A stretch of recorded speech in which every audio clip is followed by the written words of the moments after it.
name of Allah, who is most kind and most merciful.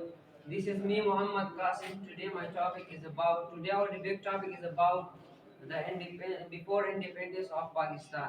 So I want to start my topic. बाब number 2, क्या है पाकिस्तान। पहले chapter में हमने पाकिस्तान की बनने की जो नजरियात थी उसके बारे में पढ़ा था, लेकिन आज हम क्या है पाकिस्तान के बारे में पढ़ेंगे। सबसे पहले क़याम का मतलब क्या है।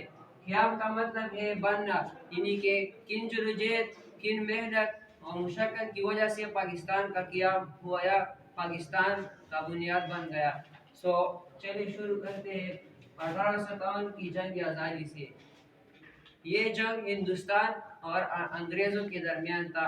इसमें हिंदुस्तान का मकसद ये था कि अंग्रेज़ों को हिंदुस्तान से निकाला जाए, लेकिन इसमें जदीद साइंसी उलूम और फौजी सामान होने की वजह से इसमें अंग्रेज़ों ने बढ़तरी हासिल की। फिर इसमें एक हिंदू की पॉलिसी थी। उस पॉलिसी का मकसद क्या था। उस पॉलिसी का मकसद ये था कि अंग्रेज़ों और मुसलमानों के दरमियान इख्तिलाफात पैदा करना, ये उसकी मकसद थी।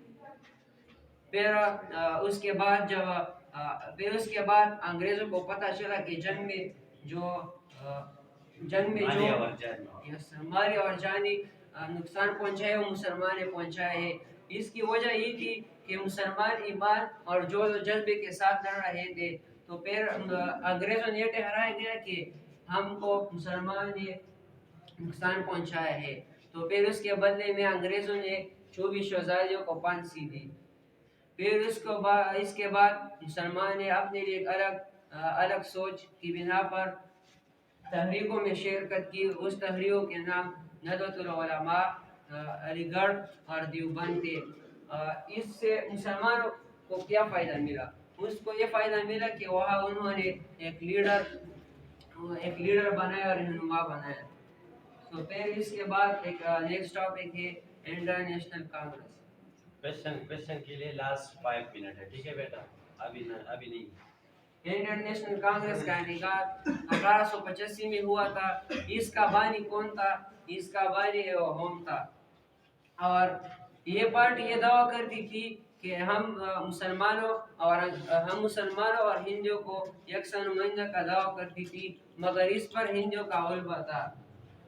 और इसका मकसद क्या था। इस पार्टी का मकसद ये था कि हिंदुस्तान के लिए आइन बनाना, लेकिन फिर इसको मुसलमानों ने मुस्तरद किया। इसको इस बुनियाद पर मुस्तरद किया क्योंकि इसके जो सिफारिशात और ख्वाहिशात थे वो मुसलमानों के सरमनाफी थे, तो इसलिए मुसलमानों ने इसको मुस्तरद किया। फिर इसके नतीजे में कायद आज़म ने अपने 14 निकात 1929 में पेश किए, जिनमें 2 मंदरज झील है।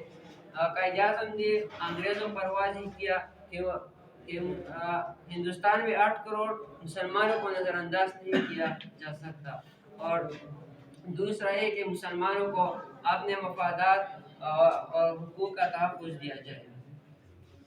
फिर इसके बाद एक नया टॉपिक है हिंदू उर्दू तनाज़ा।